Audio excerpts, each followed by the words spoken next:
Ladies, before the world told you who you were supposed to be, you already were. Before society placed its labels, its limits, and its lies upon your worth, your soul already carried royalty. But somewhere along the way, too many of you were taught to shrink, to apologize for being powerful, to compromise what was sacred inside of you, just to be accepted. So today, I want you to hear me with your heart, not just your ears, because they're not for love, not for approval, not even for peace. Because once you lose these, you don't just lose a battle, you start losing yourself. Let's talk about them. 1. Never surrender your intuition. There is a knowing inside you that has never needed to be taught. It whispers before the mind can speak. It censors before evidence appears.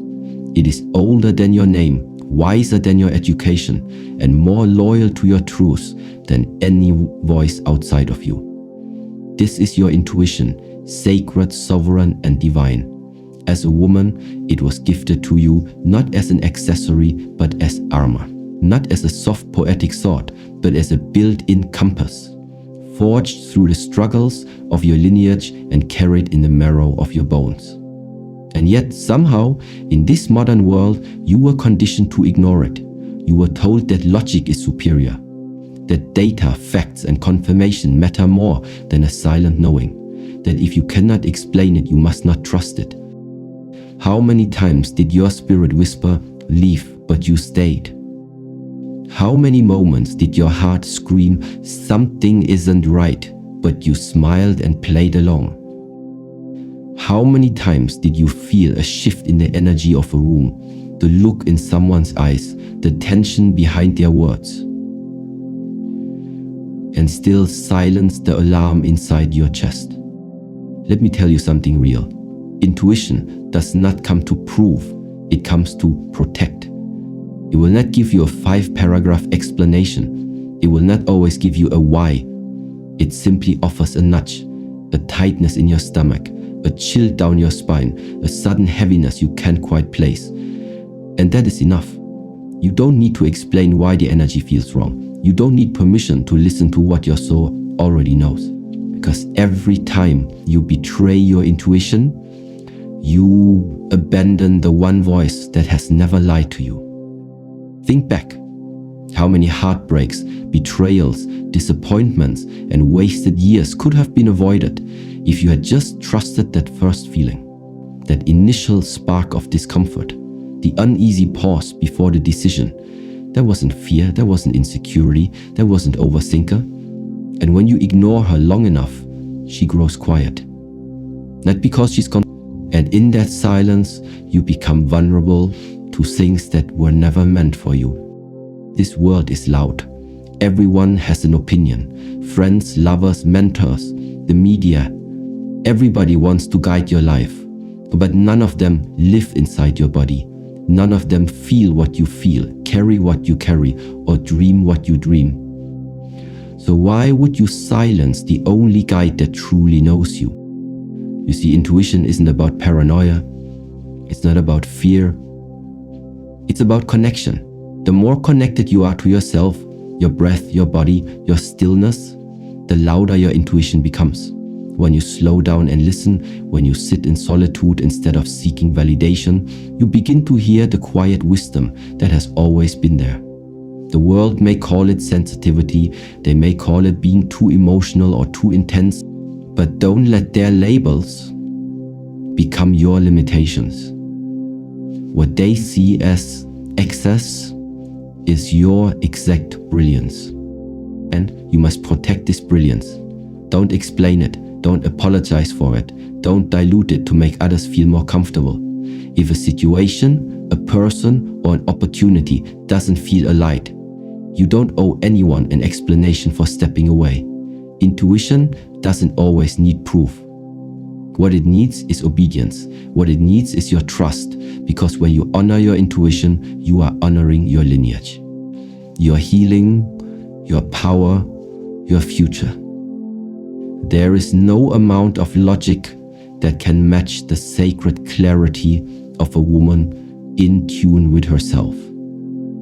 And when your intuition speaks again, and it will, may you have the courage to stop, listen, and walk away from anything that makes your soul whisper, "This isn't it." Let's continue. 2. Never surrender your standards. There is a quiet erosion that happens when a woman lowers her standards. Not all at once, but piece by piece. One day she tolerates a lie because everyone makes mistakes. The next she accepts inconsistency because nobody's perfect. Soon she finds herself giving passes, making excuses, justifying red flags, and calling it love, or loyalty, or maturity. But let's tell the truth here.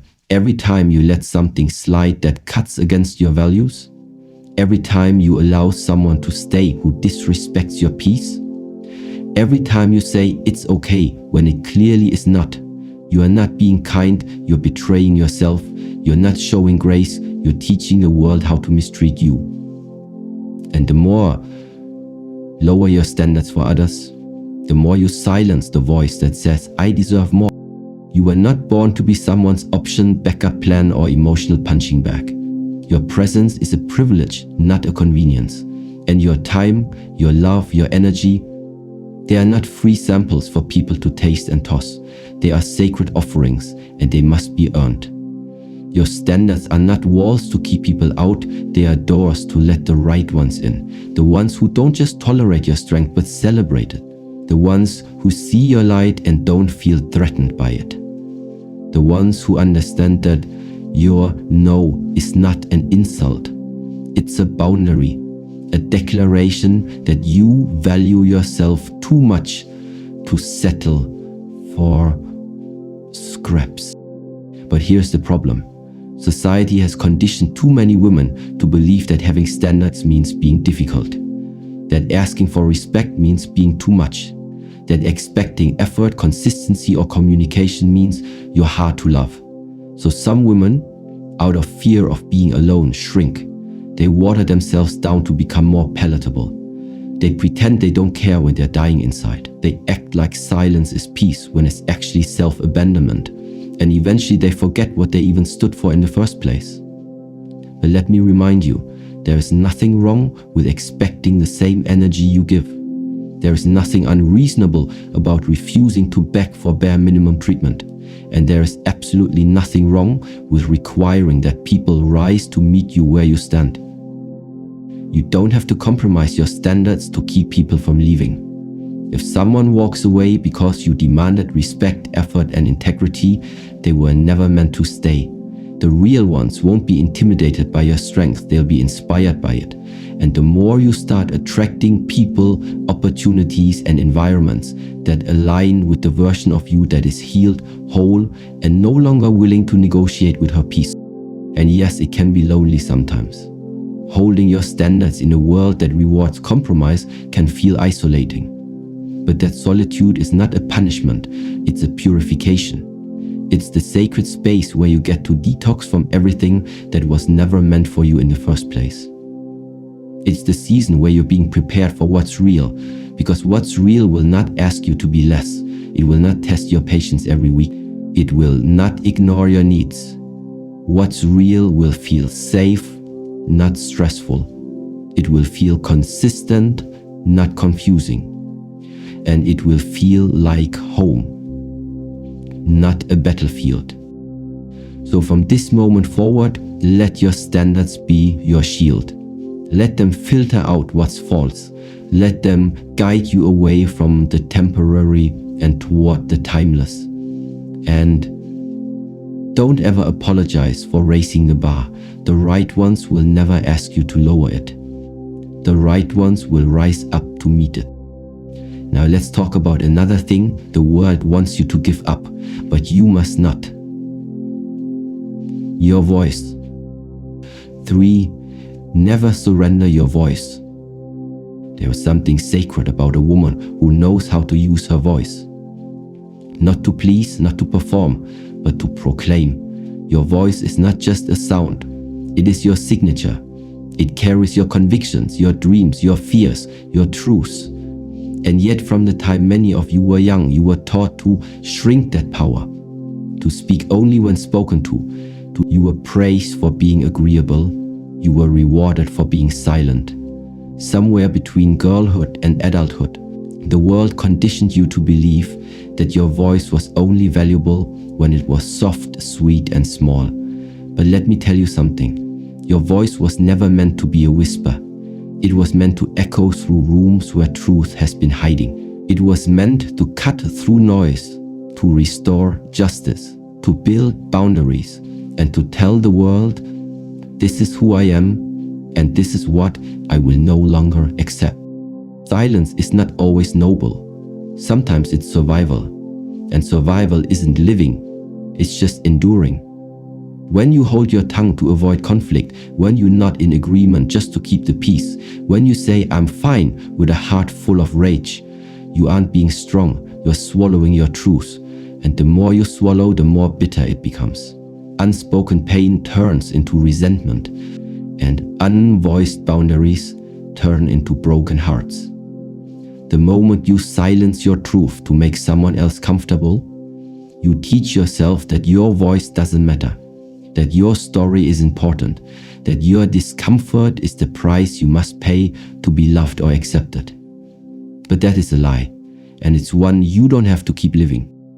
Your voice is the first tool of your freedom. It is how you say no when everything in your body wants to scream. It is how you name what you need without guilt. It is how you challenge disrespect, how you ask for more, how you say, I deserve better. It's not about being loud.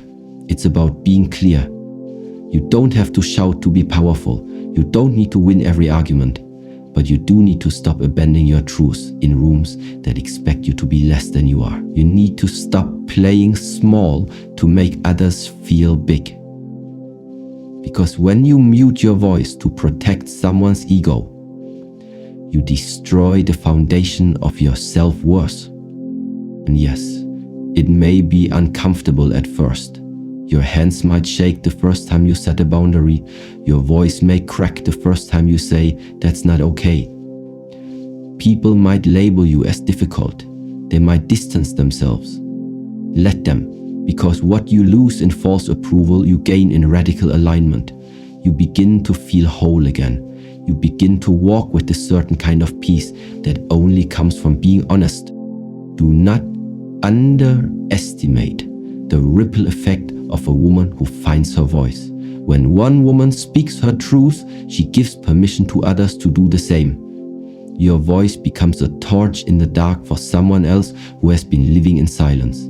You start rewriting stories that were buried in shame. You start rewriting stories that were buried in shame. You start becoming the kind of woman who doesn't just exist in the world, but who changes it. So speak alert, uncertain, unpolished, unfiltered, if you must, but speak. Speak about your dreams even when they seem too big. Speak your limits even when they disappoint others. Speak your story even if your voice shakes. Because the cost of silence is far too high and the world needs your fire. Not your edited version, not your watered down truths. The real you, unchained and unapologetic. And now let's go deeper. And let's talk about the one thing many women lose slowly without even realizing it. The sense of self. No woman should ever surrender her identity. For never surrenders your identity. Somewhere between expectations and survival. Between being everything for everyone and never enough for yourself. Many women begin to forget who they are. Not all at once, but gradually, quietly, invisibly.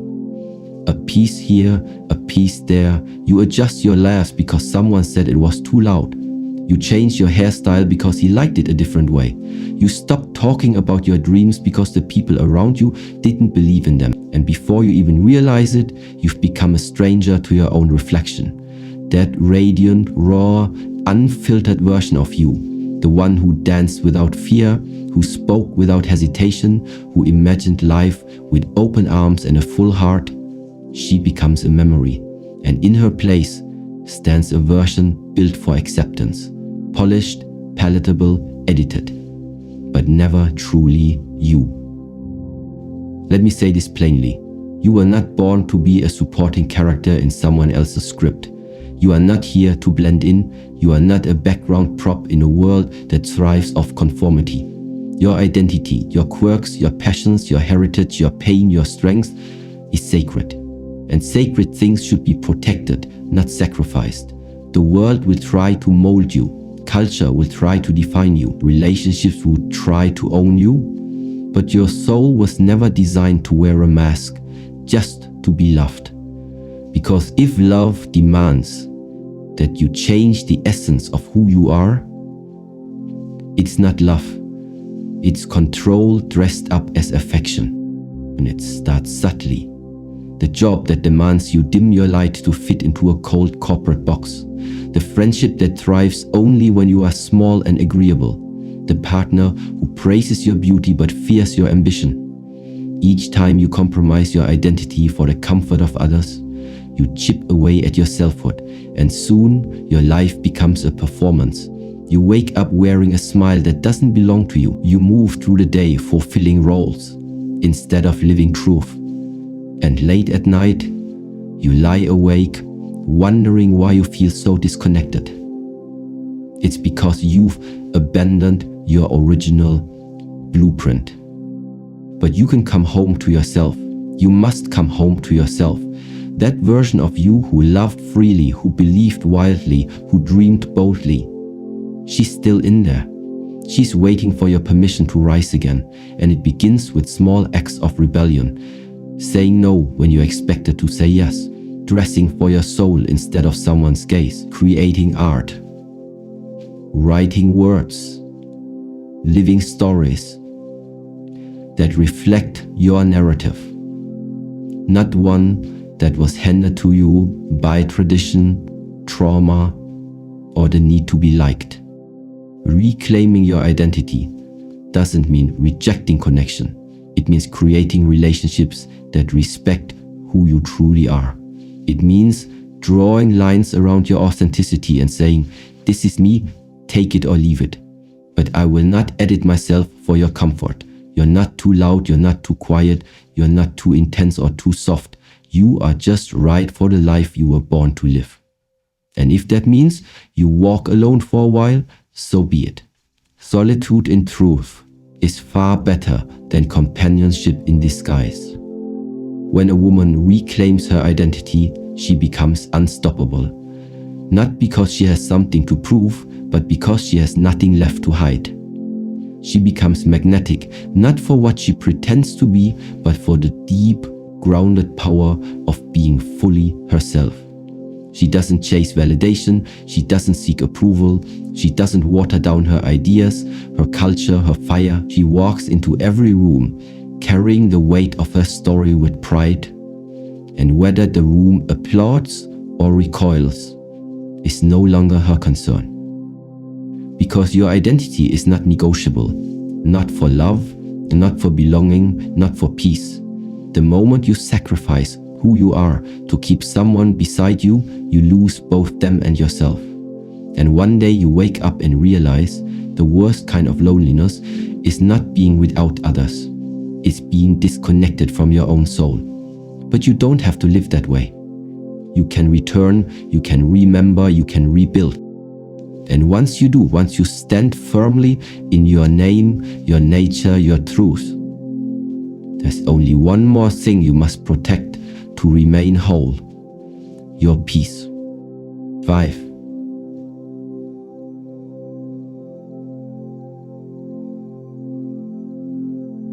Never surrender your peace. There's a kind of wealth that doesn't show up in your bank account. It doesn't sparkle on your wrist. It doesn't make noise when you walk into a room. But when you have it, everything changes. It's called peace. And once you taste it, real peace, you'll never again trade it for chaos, attention, or approval. Yet too many women hand it away daily, not knowing its true value. They exchange their calm for drama, their clarity for confusion, their stillness for someone else's storm. They let loud people, messy energies, and emotional manipulators rent space in their mind for free. And what's worse is that they begin to believe that chaos is normal, that anxiety is just part of being strong, that rest is a luxury instead of a right. But the truth is, peace isn't passive. Peace is a decision. We are living in a world that profits from your restlessness, a world that encourages overthinking, constant comparison, digital noise, and the never-ending race for more. And in that noise, it becomes easy to mistake silence for emptiness. But silence, true intentional silence, is the sound of your soul realigning. It's where you meet yourself without interference. Peace isn't the absence of problems, it's the ability to remain centered despite them. It's the strength to walk away from a toxic conversation without needing the last word. It's the courage to decline an invitation without guilt. It's the wisdom to say, this doesn't deserve my energy, and mean it. And yes, it will challenge you. Protecting your peace means you will have to disappoint some people. You will have to walk away from the cycles that once felt familiar. You will have to stop explaining yourself to those committed to misunderstanding you. It may look like avoiding drama, but it's actually deep self-respect. It may look like solitude, but it's actually divine protection. You're not isolating, you're preserving. Because when your nervous system is calm, your decisions improve. Your creativity flows, your spirit breathes. You begin to operate from intention rather than reaction. You begin to respond to life instead of being tossed around by it. But peace doesn't just happen, it is cultivated, it is defended, and sometimes it is fought for. It means setting boundaries so strong that even your past can't cross them. It means limiting access to people who drain you, no matter how long they've been around. It means unfollowing, disconnecting, deleting, and detaching when your peace is at stake. If you're constantly explaining, fixing, rescuing, or pleasing, you're not free. If your worth is tied to someone's approval or your joy depends on someone's attention, you're not at peace. You're performing, you're surviving, and you deserve better. Peace is also learning to trust the timing of your life, to breathe even when the plan is unclear, to release control, let go of outcomes, and stop chasing people who were never meant to stay. You learn to bless closed doors. You learn to rest in the discomfort of not knowing. And in that rest, something beautiful happens. You stop trying to be everywhere, fix everything, prove anything. You stop leaking energy into people and places that have already shown you they're not safe. So let the phone ring, let the message sit unread, let the opinions remain unchallenged. You don't have to attend every argument you are invited to. You don't have to convince anyone of your worth. You don't have to stay in places that make your heart heavy just to prove you're loyal. Protecting your peace means knowing what disturbs it and then choosing yourself anyway. Means valuing your inner world so deeply that the external world no longer has the power to shake it. And now that you've reclaimed your intuition, your standards, your voice, your identity, and your peace, it's time to bring it all together. And so to every woman listening, know this: you are not here to be tolerated, managed, silenced, or reshaped into someone else's comfort zone. You are here to live fully and fiercely, rooted in the sacred principles that protect your essence. Your intuition is your compass, your standards are your shield, your voice is your power, your identity is your home. Do not trade any of them, not for love, not for validation, not even for fleeting moments of belonging. Because once you begin to honor what is sacred within you, the world no longer defines you, you define yourself. You do not have to chase who you already are, just return, sit quietly, listen deeply, remember the woman before the world told her who to be, As the Buddhist teaching says, start today, not by moving, but by sitting still and seeing what remains. Thank you for walking this journey with me today. You are not alone in this awakening. The strength you seek is already within you, and the peace you desire is waiting for your permission to arrive. I honor the fire in your voice, the grace in your truth, and the courage it takes to choose yourself. Until we meet again, walk gently, live wisely, and protect what is sacred.